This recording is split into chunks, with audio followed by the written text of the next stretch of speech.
Welcome into the Thursday episode of the David Hookstead Show. Happy to have all you here as always. We got some fun topics.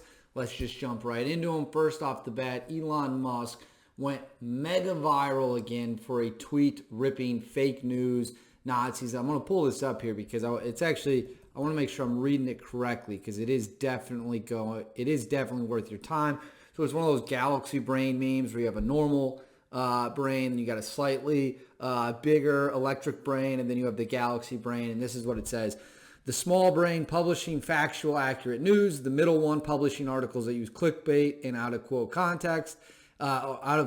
context quotes, and then finally publishing articles that are inaccurate, slanderous, and include at least one accusation of being a Nazi. That tweet currently has 34,000 retweets and 346,000 likes, more than that on both. So people obviously liked it. And here's what I'll say about it. It's 100% accurate.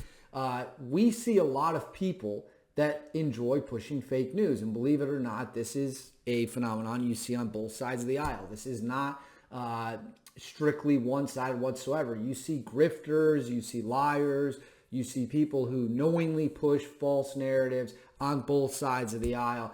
Although the Nazi reference really only applies to one side, because say whatever you want about conservatives, and there are certainly a shitload of conservative grifters who like pushing false news or taking things out of context or blindly ignoring facts that debunk them. And look, I could name names of notable conservative grifters. I'm not going to do it because I don't want to get into some back and forth on the internet, but at least conservatives don't claim everyone they disagree with is a Nazi, right? Not everyone that says something you don't like is a Nazi when you're on the conservative side. The unfortunate thing with the fringe elements of the left is if you disagree with them on anything, you're a Nazi. And I wonder if these people have ever picked up a history book, because something tells me if you actually ask them, well, what does it mean to be a Nazi? What did the Nazis do? They would probably shout something about the Holocaust, et cetera, but really would have no idea past that. The reality of the matter is this. Not everyone who you don't like or who says things you disagree with is a Nazi. Not everyone who holds a different viewpoint than you is a Nazi. In fact, there's probably a 100% chance you've never met a real Nazi in your life, because actual real Nazis don't really exist. And yeah, there's some clowns on the internet who think that they're white supremacists and that they're tough and they got the swastika tattoos. Those guys are losers. They have no power of any kind. No one is paying attention to them. They don't have the ability to influence anything. They're shunned from society.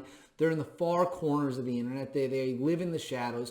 Actual Nazis ran an entire country and caused a war that caused possibly more than 100 million people to die. For all we know, the numbers range.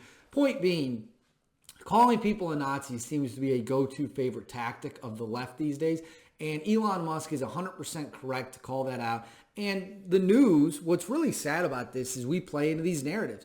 And a lot of the news likes pushing false narratives because it thinks it makes them look woke. It's good for their cocktail parties. These people that own these companies want to be liked. The reporters want to be liked. It's sad. And I talk about this all the time with Colin Kaepernick.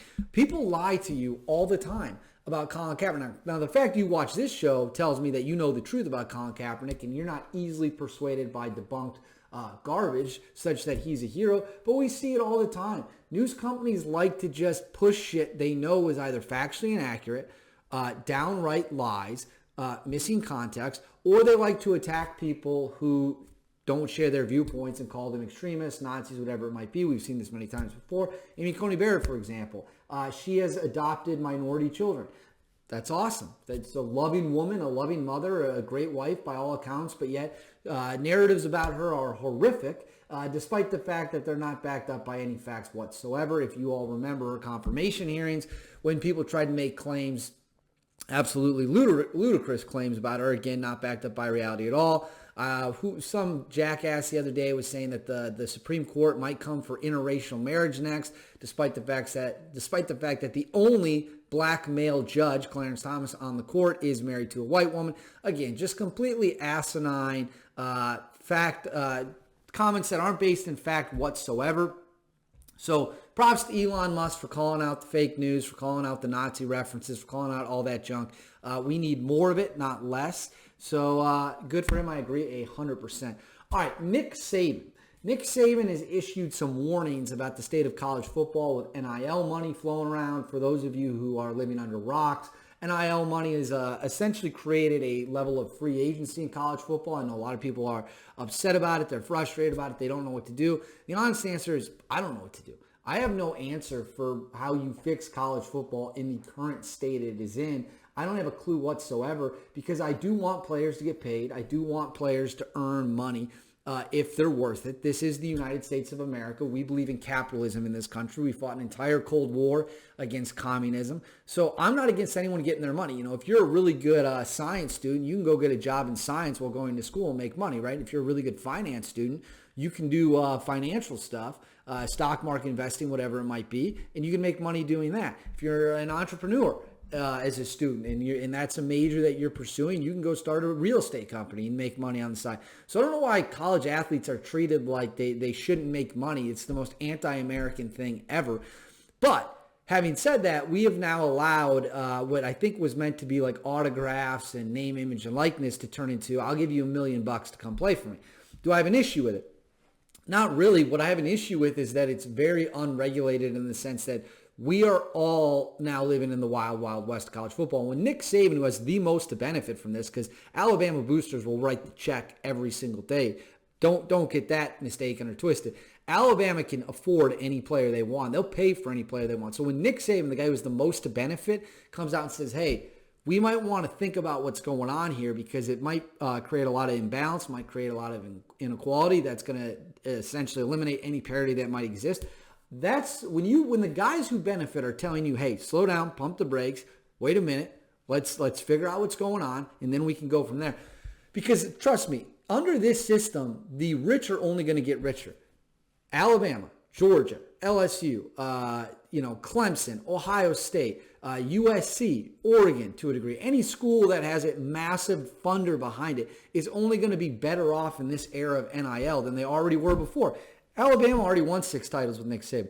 Now they have an unlimited war chest, essentially, to go get any player they want. So when a guy like that is telling you, hey, pump the brakes, let's think about it, let's not run out there and do anything crazy, it might be time to pump the brakes and think about it. All right, next.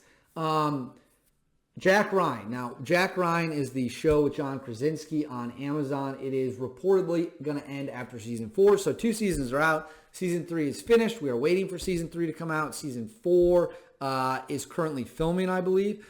This is one of the best shows on TV. It plays to a very conservative audience, which shouldn't surprise anyone. Remember, we've seen the success of Yellowstone. We've seen the success of 1883. We've seen the success of Outer Range. The Terminalist is coming out soon on Amazon. That's going to definitely play to a conservative audience. That's from Jack Carr, of course. And what we've learned is if you play to a conservative audience or even a middle audience, as long as you don't go woke, if you just play down the middle, people are going to love your show. They're gonna watch it, and Jack Ryan is one of the best at that. And now we're gonna lose it, unfortunately. We have 2 more seasons, but it's gonna go off the air. It's unfortunate because I really like Jack Ryan. I think it's an awesome show. If you haven't watched it, I suggest you do. Both seasons that are out are incredible. The first season was an outstanding season of television. John Krasinski as the title character is the legendary Jack Ryan, who's been played by Ben Affleck, Alec Baldwin, and then most famously, of course, Harrison Ford, and Chris Pine played him in a movie, if I recall correctly. You got to watch it. So it sucks that it's ending, but we still do have 2 more seasons, so that should be fun. Anyways, that's all we have for the Thursday episode. I have a very special interview coming out with multiple Delta Force members that we're going to shoot later today. I'm super excited about that. Anyways, catch me back Monday, and then make sure to catch that interview with all those Delta Force badasses. I'll see you then.